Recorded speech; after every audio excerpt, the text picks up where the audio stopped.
Hoje a nossa aula de prolegômenos, né, ela se baseia no estudo do valor, né, da teologia. É importante discernir o estudo da teologia como um estudo fundamental, né? Fundamental. Gosto muito de uma expressão do apóstolo Paulo, né? Escrita a Timóteo, né? Na sua segunda carta, né? Na sua segunda carta, ele faz uma expressão aqui que parece muito simples, mas ela tem um grande fundamento, uma grande importância, né? 2 Timóteo, capítulo 4, versos 9 em diante. Lá diz assim: Venha-me ver logo que puder, pois Demas se apaixonou por este mundo. Demas, aquele cidadão que Paulo elogia na carta aos Colossenses, agora abandonou ele, né? Quer dizer, traição não é coisa de hoje, né? Apaixonou-se por esse mundo, me abandonou e foi para a cidade de Tessalônica. Crescente foi para a província da Galácia, Tito para a região está comigo. Procure Marcos e traga-o como você, porque ele pode me ajudar no trabalho. Eu mandei Tíquico para a cidade de Éfeso, e quando você vier, traga minha capa que deixei na cidade de Troade, na casa de Carpo. Traga os livros também, principalmente os de couro. Alexandre, o ferreiro, me prejudicou muito. O Senhor lhe dará a sua recompensa de acordo com o que ele fez. Tome cuidado com ele, pois combateu com muita violência a nossa mensagem. Na primeira vez em que fiz minha defesa diante das autoridades, ninguém ficou comigo. Todos me abandonaram. Espero que Deus não ponha isso na conta deles. Mas o Senhor ficou comigo, me deu força para que eu pudesse,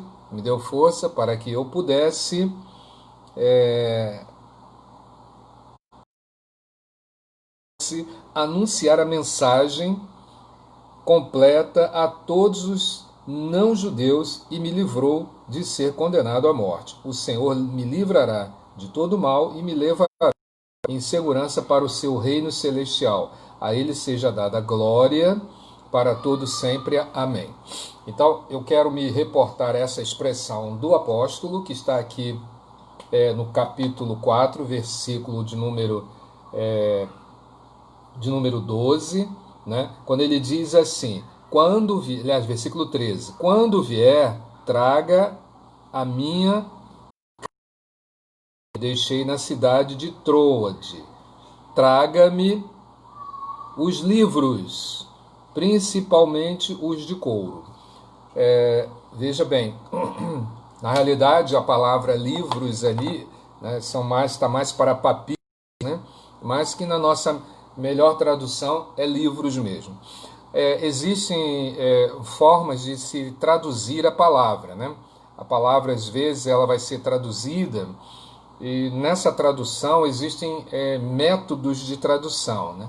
Um deles é chamada transliteração, né? Transliteração. A transliteração é uma forma a Luciana está pedindo para repetir a referência, 2 Timóteo, capítulo 4, versículos de 9 até o versículo 18. Né? A transliteração é uma forma de traduzir a palavra que está escrita de modo que ela fique compreensível, mas necessariamente na transliteração aquilo que vai sair no escrito não é exatamente o que está ao pé da letra, porque se a Bíblia fosse traduzida ao pé da letra, ninguém entenderia nada. Seria uma confusão muito grande, né? As pessoas teriam uma enorme dificuldade de compreender o texto bíblico. Então, para poder fazer alguns textos bíblicos, eles para serem traduzidos, você tem que entender a acentuação, às vezes, que está na primeira palavra. Às vezes, na primeira palavra existe um tipo de acentuação que muda toda a frase. Então, os gramáticos, né, e exegetas, eles têm que entender aquela conjugação verbal para que não haja interpretação equivocada, né? E aí é aquela questão dos testemunhas de Jeová interpretando Lucas, quando Jesus diz para o homem que está na cruz, né, à sua direita, que pede a Jesus ele quando for recebido, quando chegar no seu reino, né? Aí Jesus diz: eu te digo hoje estarás comigo no paraíso. Aí o que os testemunhos de Jeová fizeram? Eles fizeram assim para poder justificar deles. Eu te digo hoje, aí botaram uma vírgula. Eu te digo hoje, estarás comigo no paraíso. O que isso indica dizer? Ele, ao falar isso daí, te digo hoje estarás comigo no paraíso, dá a impressão que o paraíso não acontece imediatamente, entende? Mas foi só uma vírgula que os testemunhos de Jeová colocaram. Eles colocaram a vírgula de propósito para justificar a não existência do paraíso.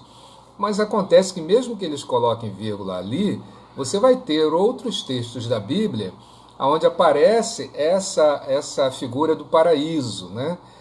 Palavras ilustrativas de Jesus na morte de Lázaro, né? E de Rico e o Lázaro, né? Que ele chamou de seio de Abraão, que é o paraíso, né? Aparece Paulo falando que foi levado ao terceiro céu, né?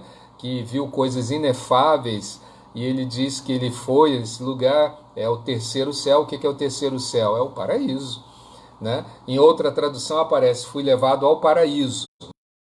Aquele texto maravilhoso lá de 2 Coríntios 12.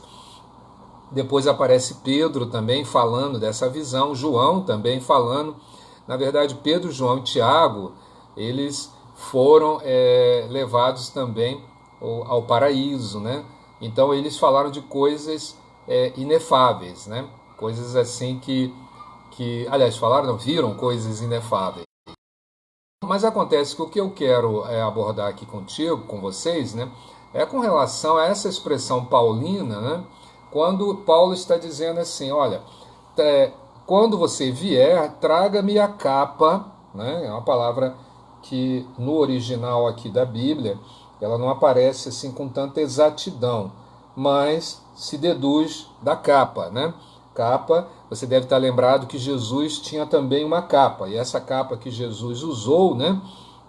Esta capa que Jesus usou era de uma costura só, e a capa de uma costura só era uma capa de uma pessoa com boas condições financeiras, né? Com boas condições financeiras. Daí que alguns deduzem que Jesus não era um cara pobre, ele vivia como tal, mas necessariamente não era um homem pobre.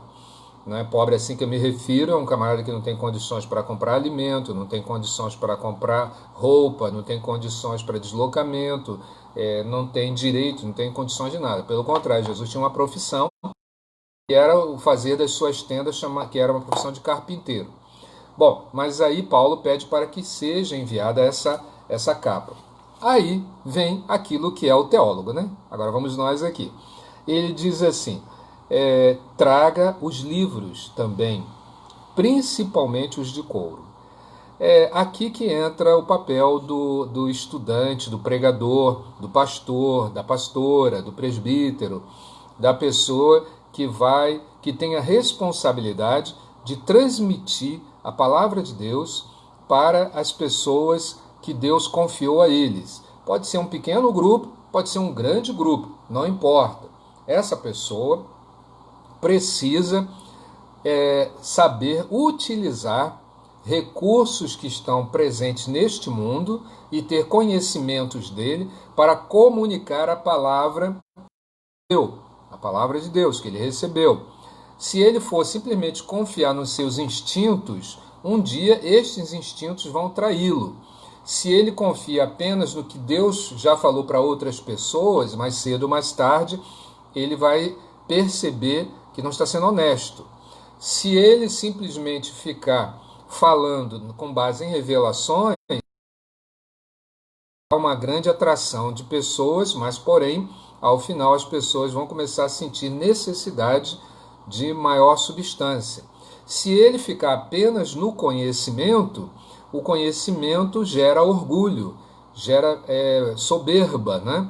Então, conhecimento, ou seja, saber dominar a filosofia, saber dominar a língua portuguesa, saber dominar a organização de pensamentos. Isso é muito meritório, é muito bonito, é muito importante e deve ser procurado, mas não deve ser dada exclusividade. É preciso fazer aquilo que Paulo falou para os seus interlocutores de Corinto, né, que era uma igreja muito culta, né, muito cheia de estudiosos, que Paulo diz que a pregação dele não consistiu meramente em sabedoria humana, em conhecimento, mas, aí ele assevera, conhecimento e demonstração de poder.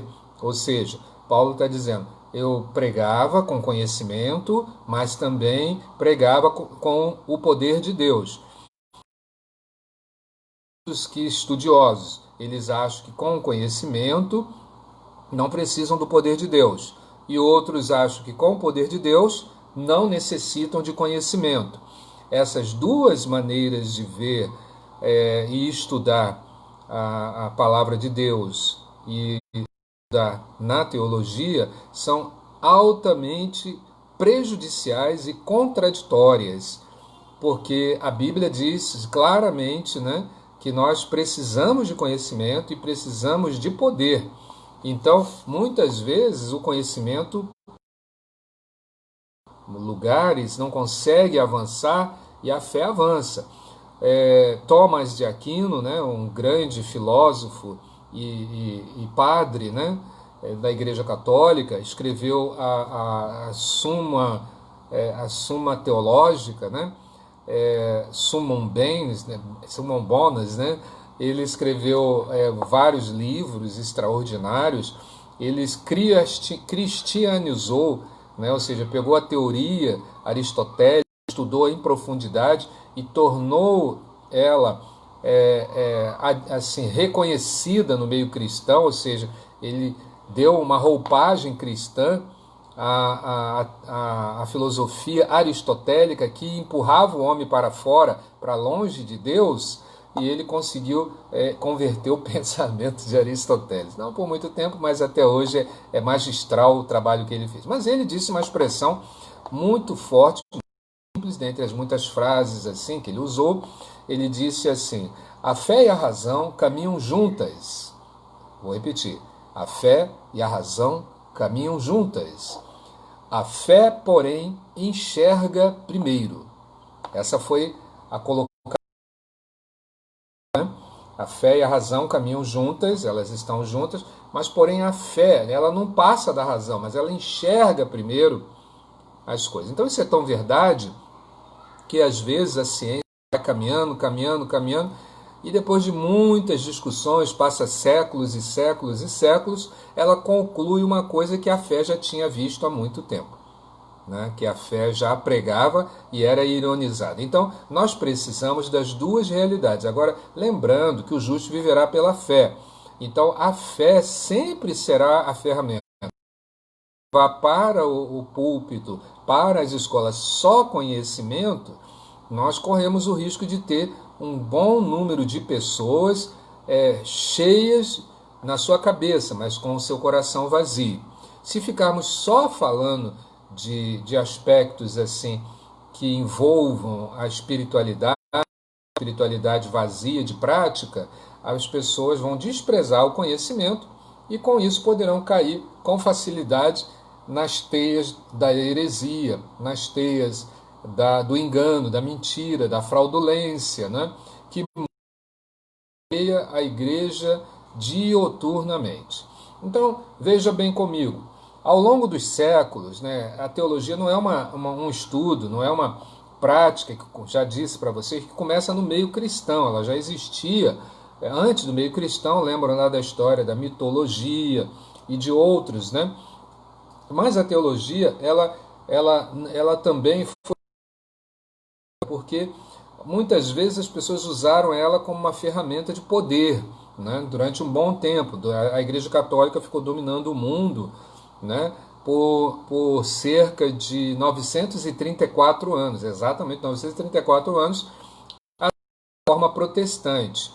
né? Com a reforma protestante, esse poderio da Igreja Católica perdeu sua força substancialmente. Isso aconteceu na Europa e influenciou o mundo inteiro. Ela não de todo, não perdeu o domínio, mas teve muito forte, e esse concorrente forte chegou até a mim e a você quando nós estamos hoje aqui estudando a teologia, que não era uma atitude normal dentro da igreja, porque ela entendia que era apenas os padres e apenas os sacerdotes em geral que deveriam.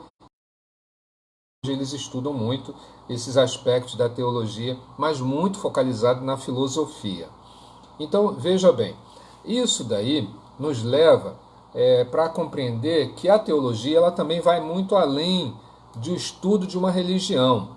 Às vezes você vai estudar a teologia, alguém vai falar assim, ciência religiosa, vai colocar assim, estudo de religião.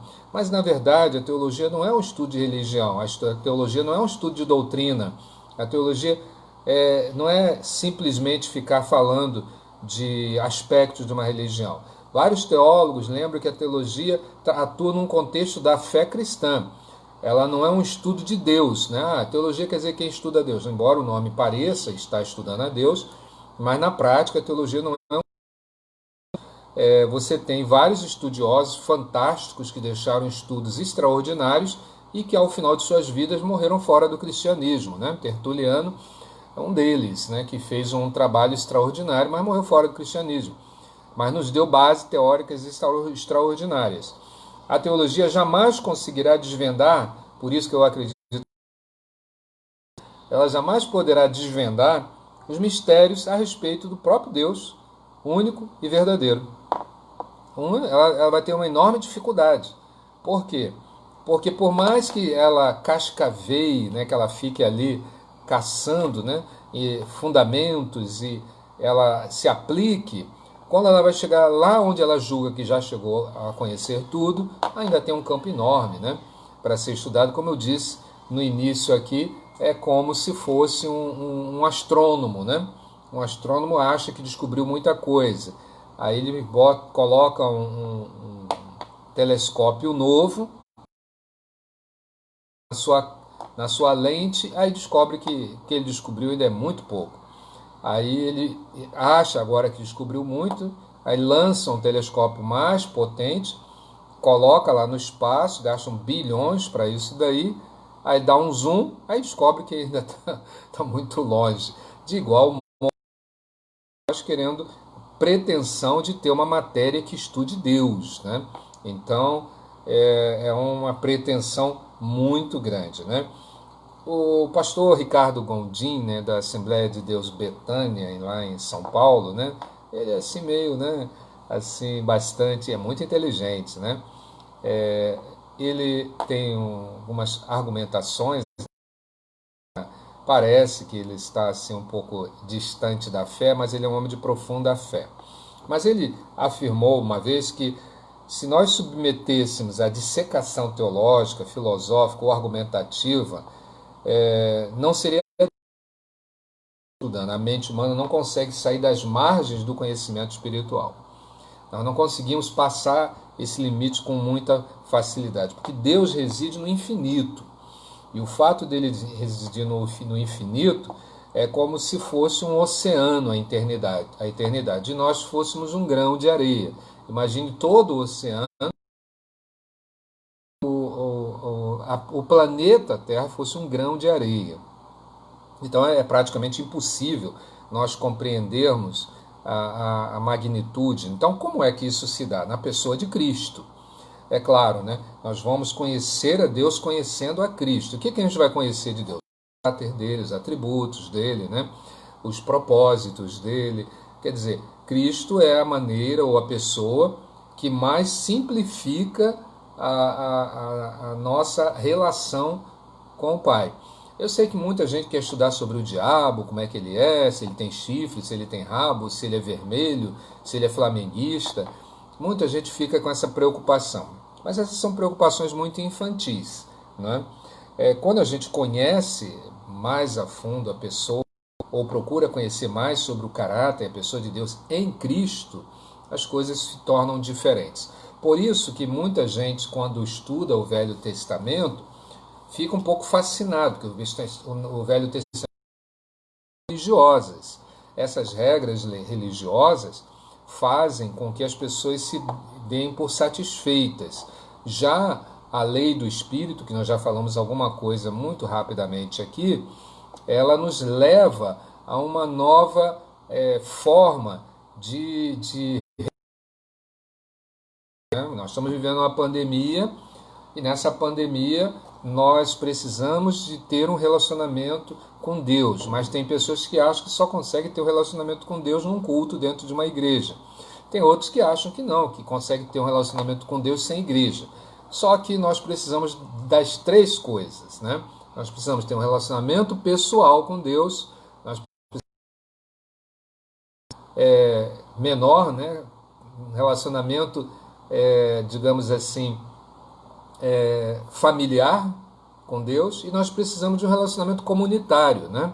Na verdade, né, estes relacionamentos, eles se sustentam pela palavra, né? É a palavra que vai dar relacionamento. Se nós tivermos um grande relacionamento com Deus, nós vamos ter um forte relacionamento com a palavra de Deus. Se nós dizemos que temos um relacionamento com Deus e não temos um relacionamento com a palavra de Deus, então é falso o nosso relacionamento com Deus, ele não é verdadeiro, porque Jesus fala muito, principalmente em João capítulo 15, que aqueles que estão nele obedecem à palavra dele. Então, para eu estar em Cristo, a palavra de Cristo tem que estar em mim. E corre o risco, como João capítulo 15 diz também, que algumas pessoas estarão em Cristo, mas Jesus não estará neles. Né? Toda vara que em mim está e não dá fruto, a corta. Ou seja, alguém pode estar em Cristo, mas Jesus pode não estar nessa pessoa. Então essa pessoa vai ser cortada. Não é que essa pessoa perdeu a salvação. Ela está no mesmo plantio do trigo. E ele tem semelhanças, tem muita aparência com o trigo, e, no entanto, ele não é trigo. Ele não é trigo. Então, um dia, Deus vai mostrar isso para nós.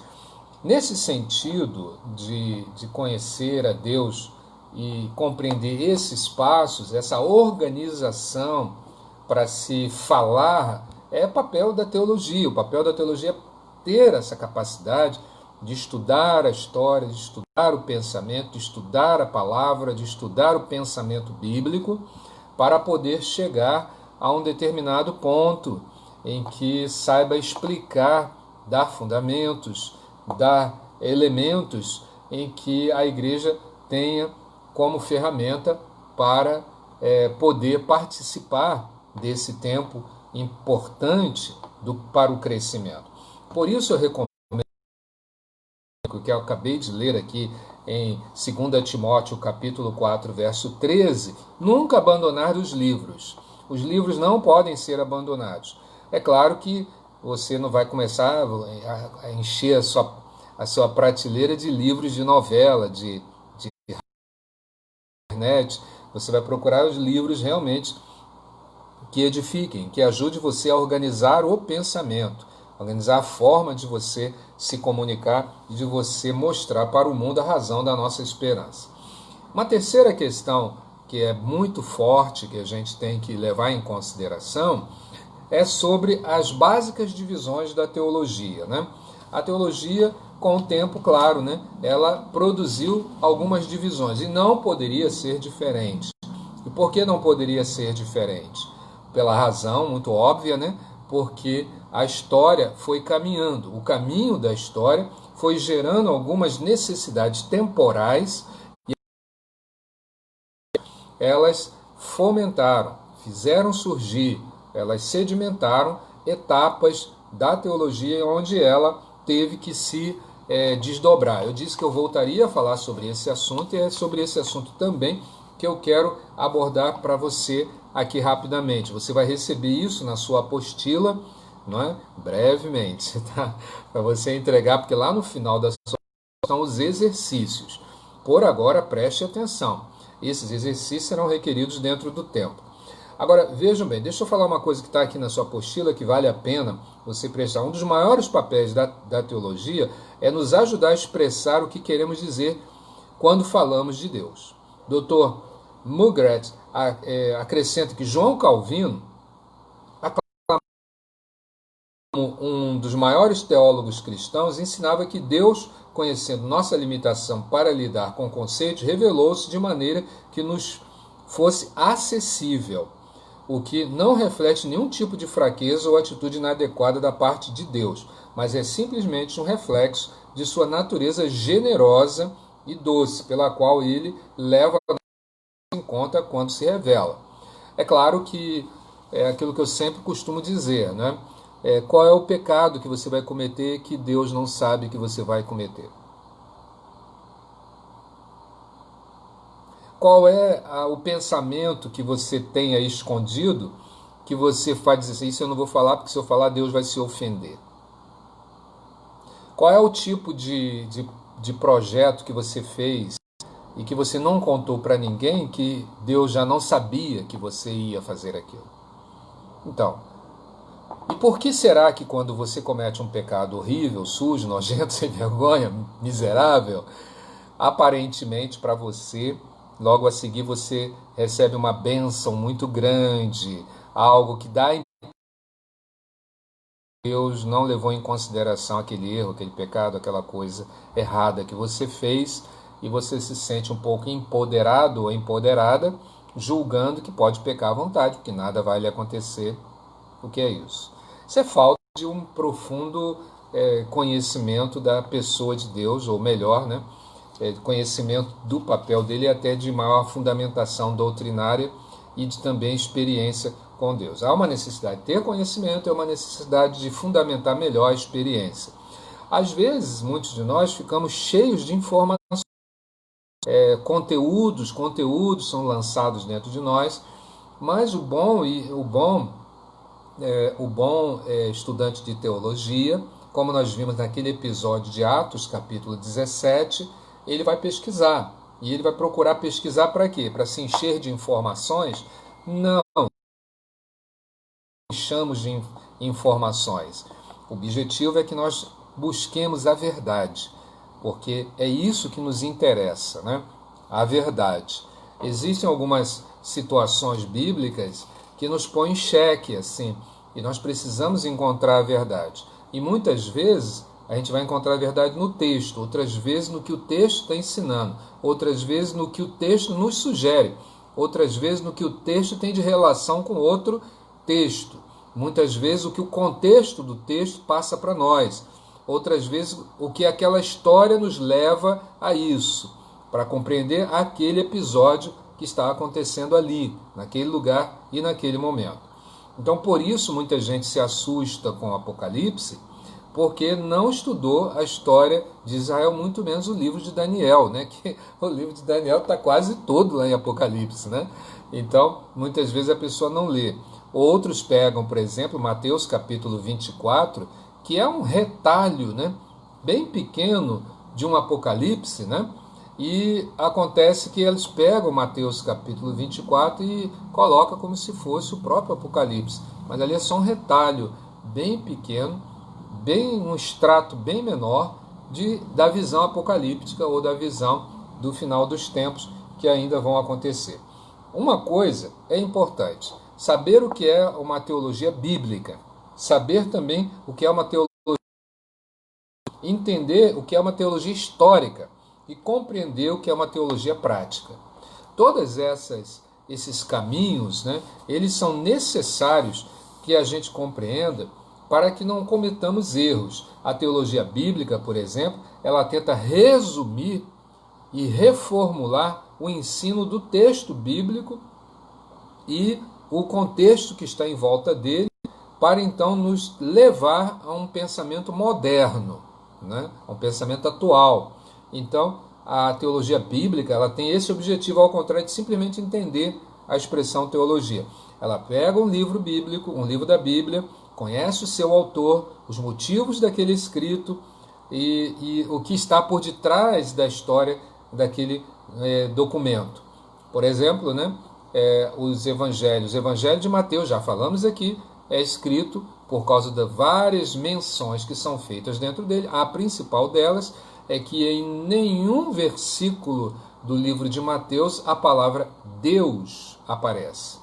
A palavra Deus não aparece. Ah, mas eu abri minha Bíblia aqui e coloquei a palavra Deus. Eu encontrei aqui dizendo, o reino de Deus e a sua justiça. A palavra original desse texto de Mateus, capítulo 6, versículo 33, significa: buscai primeiro o reino dos céus e a sua justiça, e todas as demais coisas vos serão acrescentadas. Então, essa limitação do escritor Mateus, tirando o nome de Deus, mas que é uma heresia. Não tem nada de heresia. É porque o judeu não usava o nome de Deus com tanta profusão, né, como nós usamos hoje.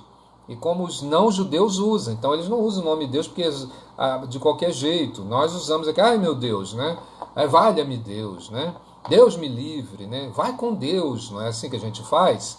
Então um judeu jamais faria isso.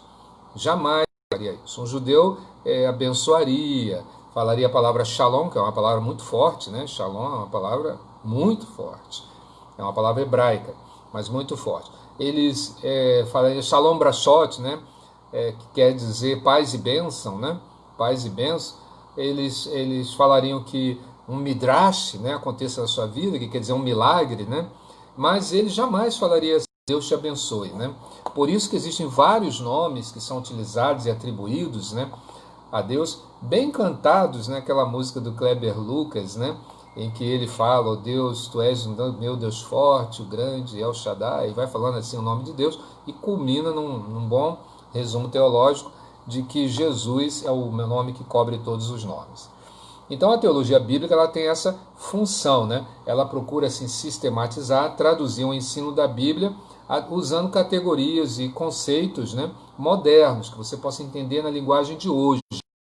Na linguagem, não adianta você chegar num púlpito e falar assim, irmãos, hoje eu vou falar sobre querus, e depois eu vou falar sobre querigma, e depois eu vou falar sobre hecatombe, e aí então nós vamos falar sobre paraclitologia, e eu quero ensinar aos irmãos o que significa pneumatologia, para que os irmãos entendam no fundo do seu coração o que é expectátil. Isso não vai ajudar em nada. Isso só vai passar conhecimentos, mas não vai passar realmente poder para as pessoas. Então, a teologia bíblica ela tenta aproximar o máximo possível. Então, eu dou uma sugestão a você, que você, quando for pregar, né, eu sei que a gente gosta de escutar uma vez um fulano, tá, usar essas ilustrações assim, né? Quando você for estudar homilética, lá mais adiante, né, tem um pedaço de homilética pequeno até o final do ano que a gente vai estudar. Um mês aí a gente vai estudar a homilética que está lá no seu. Mas depois, um curso mais adiante, você vai aprender algumas pregação bibliográfica, pregação devocional, pregação histórica, pregação exegética, doutrinária, indutiva, dedutiva, né? Então você vai aprender todos esses caminhos da pregação. Então é importante utilizar ilustrações da própria Bíblia, porque aí você reforça na sua pregação o aprofundamento do conhecimento da palavra. Outra questão também é que é a teologia histórica, né? O que é teologia histórica? Ela trata do desenvolvimento histórico da como é que chegou essa situação até nós, né? E ela se preocupa muito na teologia histórica em analisar essas variações de sectarismo, de fanatismos, de heresias. A teologia histórica ela tenta criar dentro de você um conhecimento para que você não caia nas armadilhas da história, que são armadilhas atrativas, mas que são falsas. Elas são falsas. Como, por exemplo, né, você vê lá João escrevendo na sua carta, né, ele fala que e vimos a sua glória, o verbo se fez carne, e vimos a sua glória como a glória do unigênito Filho do Pai de verdade. Quando nós falamos que Mateus tirava Deus, é porque escrevendo para judeu. Mas quando nós vemos João falando sobre vimos a sua glória, o verbo se fez carne, né, e ele fala que ele andou entre nós, nos perdoou, João está tentando dizer que aquelas pessoas que achavam que Deus não fez, não encarnou em Cristo, estão enganadas. Ele está dizendo, não, eu vi, nós vimos, nós vimos a sua glória, nós andamos com ele, nós vimos os milagres, nós vivemos realidades ali. Então a teologia histórica, ela busca, por exemplo, estudar a história da igreja, ela busca estudar a história de missões, por exemplo, né? A história das confissões, dos credos, né? Então, qual é a primeira confissão, qual é o primeiro credo da igreja? O primeiro credo da igreja é eu creio em Cristo. Depois vai variando, né? Eu creio no Senhor Jesus Cristo. Depois vai até chegar aquele credo de Nicéia, né? Eu creio em Deus Pai, Todo-Poderoso, Criador do céu e da terra, na Santa Igreja Católica, babá, tá? Aquele credo grandão lá, que é o credo de Nicéia. Mas, antes disso, você vai estudar a história também das doutrinas. Como é que essa doutrina é nós? Como é que isso que a gente crê hoje é da forma que nós estamos vendo? Não é? Por que a gente pensa assim, dessa forma? Então, como por exemplo, né? Por que a gente batiza por imersão? Então, muita gente, não, porque está na Bíblia, batismo por imersão. Estudos que alguém acha que não é necessário batizar por imersão. Alguns acham. Mas por que acha? Que bastaria a pessoa viver pelo credo. Porque a pessoa, o que é o batismo? É quando você faz o credo, né? Você chega ali, antes de batizar, eu, Jesus Cristo, como meu único e suficiente Salvador. Então, você é suficiente. Este credo, ou seja, este creio, né? É suficiente para você ser batizado, baseado em todo o ensino do Novo Testamento. Mas há alguns que acham que bastaria o credo só, não precisaria ter o batismo. Que quem está batizando na água é fundamentalista. Então, batistas, nós somos chamados por alguns de fundamentalistas, né? Então, por quê? Porque eles não mergulhar na água. O mais importante é o que você crê, né? Se você declara que crê e a igreja concorda, pronto, você já é da igreja. Mas isso daí é uma palavra que precisa de uma engenharia muito grande para ela ser sustentada. E isso já aconteceu na história. Então é preciso que a gente conheça a história das doutrinas, né? A história das doutrinas. Por que se crê no Espírito Santo como nós cremos? Por que se crê na igreja como nós cremos?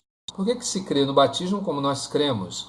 Por que se crê na Bíblia como nós cremos? Porque muitos dizem que a Bíblia é a palavra de Deus, outros dizem que a Bíblia contém a palavra de Deus e outros dizem que a Bíblia não é a palavra de Deus.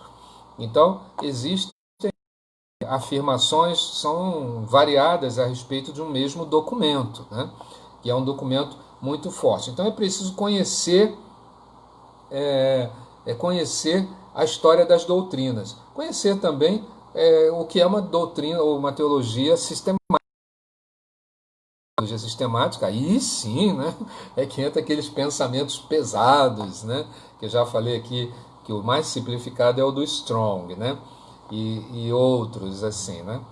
Bom, a teologia sistemática é uma elaboração de uma cosmovisão cristã baseada na Bíblia, que define muitos papéis sintéticos, ou seja, é uma organização muito filosófica também e argumentativa de temas bíblicos, como por exemplo Deus, como por exemplo o Espírito Santo, ou então Cristo, né? Na teologia sistemática se estuda Cristo numa matéria chamada Cristologia, né? Você estuda a doutrina do Espírito Santo ou a pessoa do Espírito Santo numa doutrina chamada Paractologia ou Pneumatologia. Você estuda a doutrina do pecado lá como a Harmartiologia, né? Estuda a doutrina da salvação na soteriologia. Estuda a doutrina do homem, né? Como é o homem, como na antropologia bíblica, né? Estuda a doutrina das últimas coisas com a temática escatologia. E estuda a doutrina da igreja com o tema eclesiologia.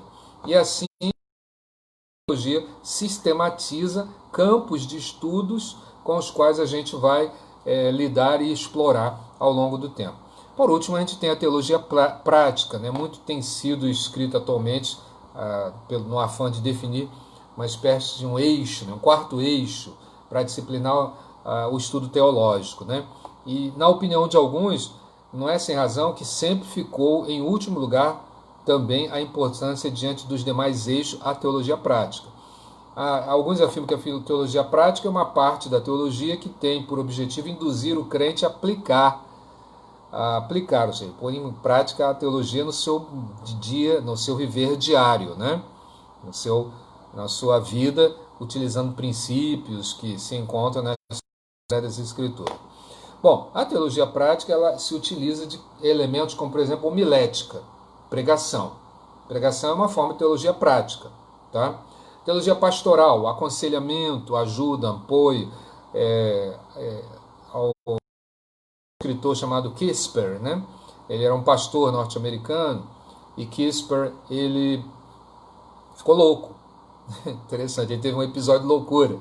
E ele foi internado num hospital psiquiátrico. E lá ele ficou um tempo. Aí ficou bom, né? Foi um episódio assim que ele teve na vida dele.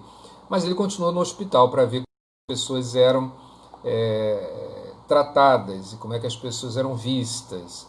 E ele começou a perceber alguns detalhes. Depois que ele voltou ao normal, voltou para casa, ele escreveu um livro que em castelhano chama Apesar do Umbramiento, né? Ou seja, a utilização do pesar, né? Da consolação, melhor dizendo, para as pessoas em momentos. O que acontece no momento de crise, né? Vamos imaginar que morreu um parente muito querido seu. E você estava orando muito, estava orando por missões, estava curando pessoas, estava tendo uma porção de experiências assim fantásticas com Deus. E de repente você perdeu um parente muito querido seu. Aí você fica com um nó na cabeça. Mas como eu fui perder esse parente, perder aquela filha, o filho, o marido, a esposa, o pai, a mãe, né? Aí você fica com um nó na cabeça. O que você necessita agora? De entendimento. Que tipo de entendimento? Então, na teologia prática, vai entrar o conhecimento pastoral. E é nesse momento que o pastor, com um bom conteúdo, uma boa formação, não vai procurar daquelas respostas vazias e aquelas respostas assim de clichê, né? Ou mesmo aquelas respostas do tipo assim, falsa consolação. Deus quis isso, né? Já pensou? Chegar perto de um camarada que acabou de perder a esposa, ou o esposo, a mulher perdeu o esposo, o pai perdeu um filho, ou o filho perdeu um pai, né? E você falar assim, Deus quis isso, né? Essa é uma falta de compreensão prática da realidade que está envolta, porque quando uma pessoa sofre um trauma desse tamanho, ela está envolta por diversos aspectos ao mesmo tempo. Esse de dizer que Deus quis isso seria o mais injusto nessa hora. Mas um bom estudante, ele vai perceber que é muito mais valioso descobrir qual o sentido daquilo. Porque a dor deve, para a gente atravessar a dor, a gente tem que buscar um sentido, um propósito para atravessar aquilo. Ou seja, não é simplesmente se livrar da dor, como a gente quando tem uma dor de dente, compra um remédio, toma para não sentir a dor. Mesmo a gente está curando os sintomas, não as causas, apenas os sintomas.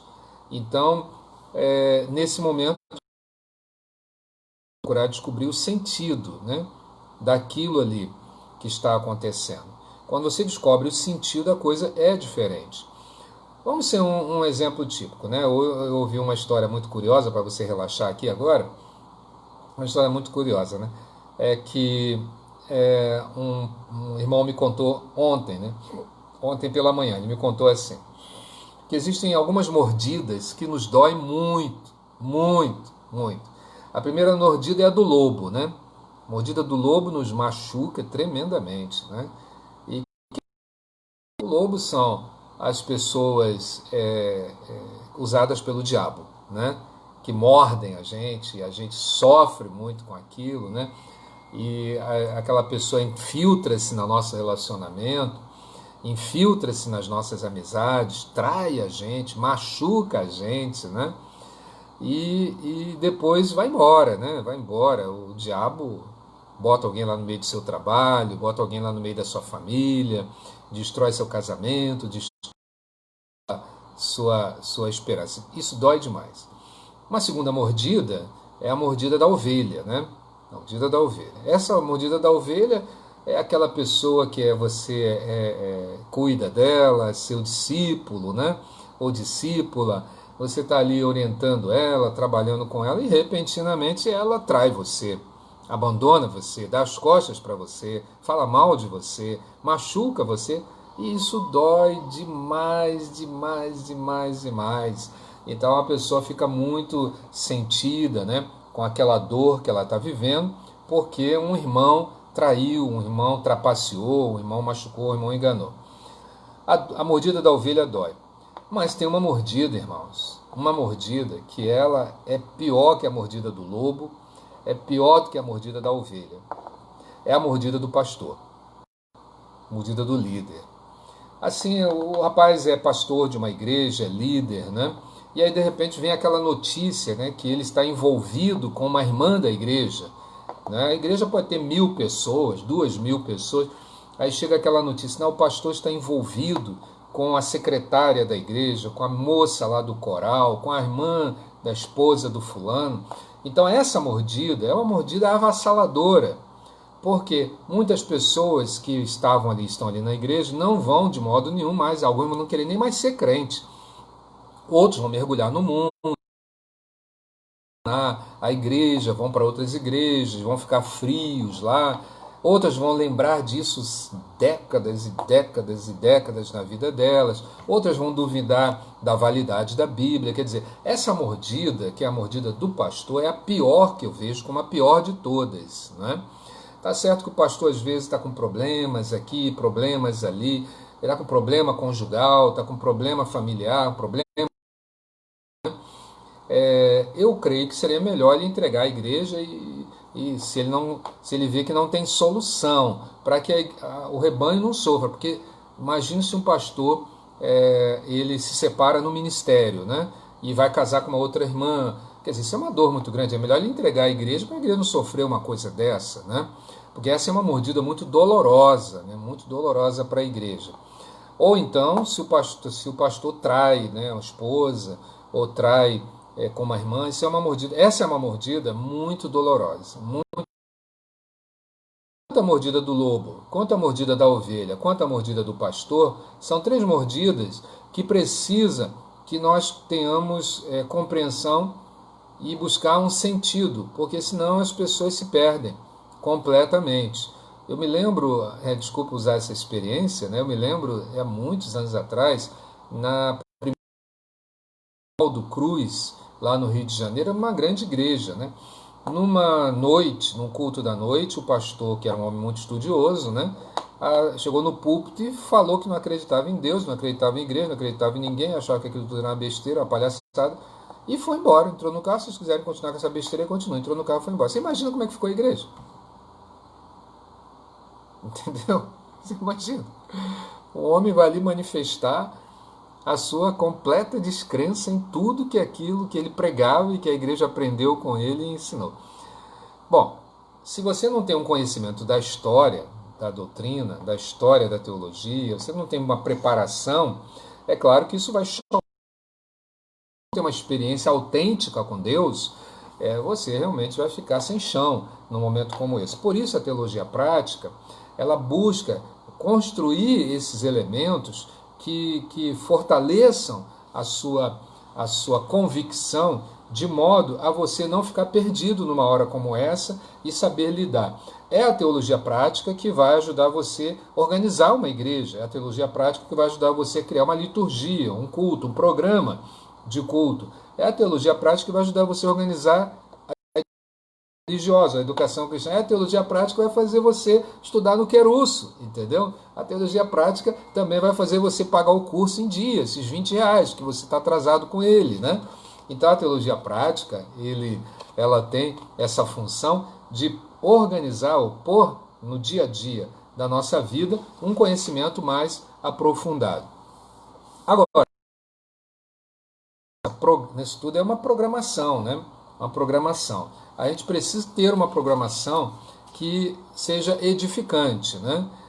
para o conhecimento teológico. Então aqui nós vamos encerrar o nosso estudo de prolegômenos, entendeu? Olha que coisa fantástica, né?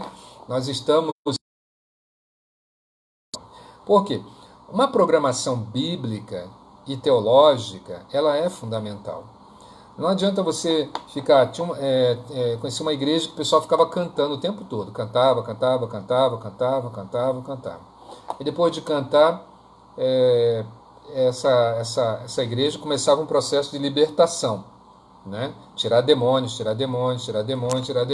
Depois que tirava todos os demônios que eles conseguissem tirar, então tirava a oferta.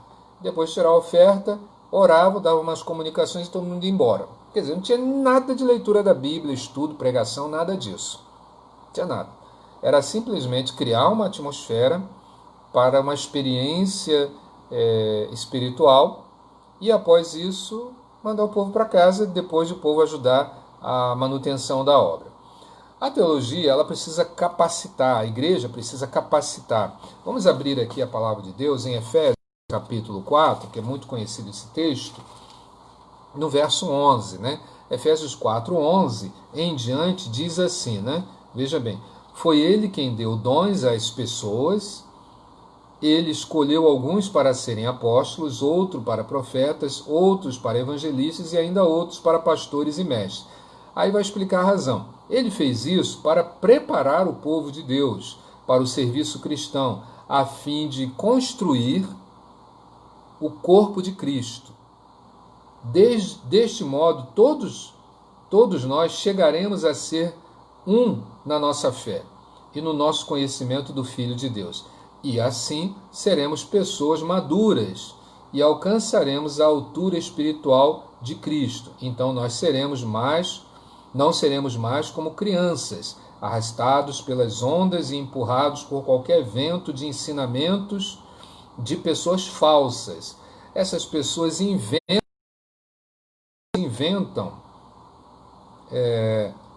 mentiras e por meio delas levam outros para caminhos errados. Pelo contrário, falando a verdade com o espírito de amor, cresçamos em tudo até alcançarmos a altura que é o cabeça. E é ele quem faz com que o corpo todo fique bem ajustado e todas as partes fiquem ligadas entre si por meio da união de todas elas. E assim, cada parte funciona bem e o corpo todo cresce e se desenvolve por meio do amor.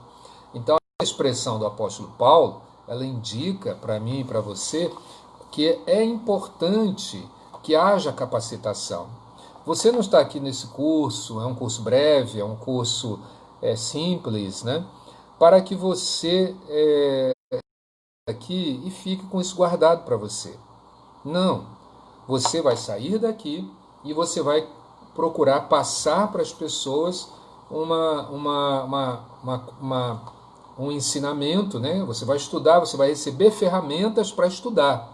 Você vai receber ferramentas para não errar. Você vai receber ferramentas aqui, está recebendo, né? Já está recebendo ferramentas para que você não seja iludido, não seja enganado, né? E você vai receber ferramentas para amadurecer. Mas essas ferramentas deverão ajudar você a enriquecer. Isso não quer dizer que você vai perder o seu estilo. Ah, pastor, eu gosto de reteté. Não, você continue com o seu reteté. O reteté não vai fazer muita diferença, só vai fazer para quem gosta de reteté. Mas você precisa ter conteúdo, bastante conteúdo. Eu de vez em quando tenho a mania de acompanhar uma missionária da Assembleia de Deus, acho que ela é de São Paulo. Ela ora durante um longo tempo pela internet, longo tempo. E depois ela abre a boca para ensinar a Bíblia, mas é um ensino extraordinário, entendeu? É um ensino com conteúdo, com qualidade, e ela tem profundidade naquilo que ela está falando. Ou seja, ela se prepara para falar aquilo que ela quer falar. Mas ministra, né, com muita habilidade, né, ela ministra com muita profundidade a experiência, ou melhor dizendo, os dons espirituais dela. E depois ela passa para ensinar. Ou seja, para ela poder ensinar como eu vejo que ela ensina, ela tem que ter algumas ferramentas, entende? Ela não vai assim na base da intuição, na base da adivinhação das pessoas. Ela tem que ter algumas ferramentas, né? E essas ferramentas estão dentro do contexto do estudo, dentro do contexto de prática, ou da teologia prática, que nós acabamos de falar aqui. Eu quero também dizer para você que esta programação, né, que a gente vai desenvolvendo, ela passa também por alguns conselhos que eu quero lhe dar agora, né? Deixar de falar com Deus para apenas falar sobre Deus, relacionando com uma espécie de objeto, né, não vai te ajudar muita coisa. As reflexões bíblicas dos irmãos menos capacitados também não vai te ajudar. Você tem que tomar muito cuidado com ele. Lembre-se que alguns erros teológicos são fortes. Formular assim proposições sem um devido cuidado, né? Uma vez que muitas pessoas farão das suas palavras às vezes até uma regra de fé. Então você tem que ter muito cuidado quando você vai construir uma palavra ou uma reflexão. Ser facilmente persuadido, né, por doutrinas, né, por descobertas científicas que não desfrutam do consenso das autoridades no assunto, é muito precário. Eu lembro de um grupo de pessoas, algumas pessoas ficam assistindo o canal Discovery, ficam assistindo prognósticos científicos, ficam assistindo história de que vai ter terremoto, fendas, aí o oceano vai um dia entrar na Terra, mas eles estão assistindo canais de televisão. Aí depois de um tempo eles começam a profetizar sobre aquilo que eles assistiram em canais de especulações científicas. E muita gente fica assustada,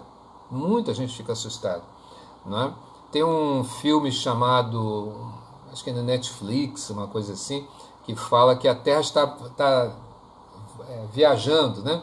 A Terra perdeu o contato dela com o Sol e ela está viajando. Bom, aí daqui a pouco já vi alguém profetizando que vai vir um planeta, né, que vai ficar entre o Sol e a Terra. O planeta é não sei quantas mil vezes maior do que a Terra e todo mundo vai... Isso era para acontecer no dia 6 de maio. 6 de maio deste ano. Ficou uma opção de gente espalhando essa profecia. Depois que não aconteceu, é que elas foram refletir que essa profecia era para 2017. E não aconteceu em 2017. Aí as pessoas tiraram 2017 e começaram a pregar como se fosse em 2020, aproveitando esse episódio da pandemia. E eu recebi várias pessoas me perguntando se aquilo era real, se era verdade, se podia acontecer, e que não sei, eu falei, não vai acontecer nada. Então, a função da gente é nos aprofundarmos para não cairmos nessas ciladas, entendeu? Que é produto da falta de reflexão, da falta de investigação crítica. Não ficar impressionado com construções intelectuais. Às vezes, algumas construções intelectuais se apresentam para você como elas sendo a última solução, a resposta que acabou com tudo aquilo que você acreditava e fazendo com que tudo não fosse verdade. Tenha um pouco de paciência, porque a ciência e o conhecimento humano, eles mudam. E como mudam? E eles voltam, às vezes, lá atrás, e às vezes ficam descobrindo que passou 70 anos, 100 anos, todo mundo acreditando numa coisa que era falsa, mas tinha toda uma argumentação como verdadeira. Por exemplo, a lógica, que é uma das matérias da filosofia, tem como ferramenta, né, uma coisa chamada silogismos, né? O silogismo é apenas uma construção de um argumento baseado numa premissa, né, numa segunda premissa, numa conclusão, né, numa transição e numa conclusão. Então, o que acontece na lógica? A lógica não tem nenhuma preocupação com a verdade. Nenhuma preocupação. Ela só tem a preocupação em organizar o pensamento. E existem construções lógicas que são mais assim, extensas, lógica maior, lógica menor e outras escolas da lógica. Então, por exemplo, por que uma pessoa acredita que Maria é a mãe de Deus, né? E você também às vezes fala, Maria é a mãe de Deus, né? Mas em que sentido esse Maria, a mãe de Deus, soa para muitas pessoas, né? Como ela se for sendo uma divindade, né? Afinal, ela é a mãe de Deus, então soa como ela sendo a divindade. Como é que as pessoas chegaram a essa conclusão? A conclusão é através de uma lógica que aparentemente é verdadeira. Como diz assim, premissa, Jesus é Deus. Premissa. Aí a segunda frase de transição, Maria é a mãe de Jesus. Qual é a conclusão? Maria é a mãe de Deus. É lógico, não é lógico? Sim, é lógico, só não é verdadeiro. Mas é lógico, entendeu? Então, às vezes você fica muito empolgado com algumas construções lógicas, pensando que elas são suficientes para abastecer o seu universo de conhecimento, e elas muito são lógicas, mas não são verdadeiras. Eu até costumo dizer que se a lógica falasse a verdade, o advogado nunca trabalharia, né? Porque advogado tem uma habilidade muito grande. Mas eu gosto muito dessa expressão do apóstolo Paulo aqui, né? E eu quero ler para você aqui em 1 Coríntios, né? 1 Coríntios capítulo 3, diz assim, presta atenção, o dia de Cristo vai mostrar claramente a qualidade do trabalho de cada um, pois o fogo daquele dia mostrará o trabalho de cada pessoa. O fogo vai mostrar e provar a verdadeira qualidade do trabalho. Se aquilo que alguém construiu em cima do alicerce resistir ao fogo, então o construtor receberá a recompensa. Mas se o trabalho de alguém for destruído pelo fogo, então esse construtor perderá a recompensa. Porém, ele mesmo será salvo, como se estivesse passado pelo fogo para se salvar. Certamente vocês sabem que são o templo de Deus e que o Espírito de Deus vive em vocês. Assim que se alguém destruir o templo de Deus, Deus destruirá essa pessoa, pois o templo de Deus é santo e vocês são o seu templo. Que ninguém engane a si mesmo. E se algum de vocês pensa que é sábio, conforme a sabedoria humana, então precisa se tornar louco para ser de fato sábio. Pois aquilo que este mundo acha que é sabedoria de Deus, esse mundo acha que é sabedoria, Deus acha que é loucura. Como dizem as Escrituras, Deus pega o sábio nas suas espertezas. E também, o Senhor sabe que os pensamentos dos sábios não valem nada. Ninguém deve se orgulhar daquilo que as pessoas podem fazer, pois tudo é de vocês. Isto é, Paulo, Apolo, Pedro, este mundo e a vida e a morte, o presente e o futuro. Tudo isso pertence a vocês. E vocês pertencem a Cristo e Cristo pertence a Deus. Bom, contando aqui essa argumentação de pessoas que pensam que podem se estribar em conhecimentos meramente humanos, né? Agora, outra coisa também importante que tem que se prestar muita atenção é não ficar tentando falar várias doutrinas, se basear numa única doutrina da Escritura, ou melhor dizendo, minimizar um pouco a doutrina, mas nunca fazer isso demais. Ou seja, não é dever seu meu chegar e jogar teu pensamento de mais 1000 pensamentos sobre a cabeça dos irmãos e das pessoas que estejam sobre você. Escolha um tema, explore esse tema. Agora, não reduza demais que você pode perder conteúdo aí. E muito mesmo você pode perder.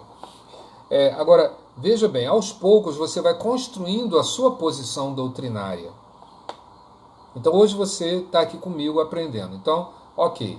Aí daqui a pouco você assistiu um DVD ali, um CD, um pendrive, sei lá, um YouTube, e você muda de opinião para lá. Mas lá parece que é melhor. Não, termine primeiro aqui, para que você possa se desenvolver. Entende? Basta cada dia o seu próprio mal. Outra coisa também muito perigosa é se basear em experiência individual. Basear-se em experiência individual e às vezes até exclusivas, né? Exclusivas. Vamos imaginar que a irmã Luciana, né? A irmã Luciana botou o óculos e teve um discernimento.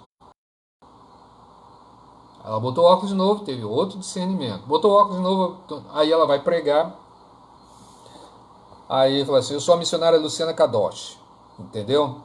E acontece o seguinte, quando eu ponho óculos, Deus me revela. E quem quiser ver alguma coisa, ponha óculos. Você está entendendo?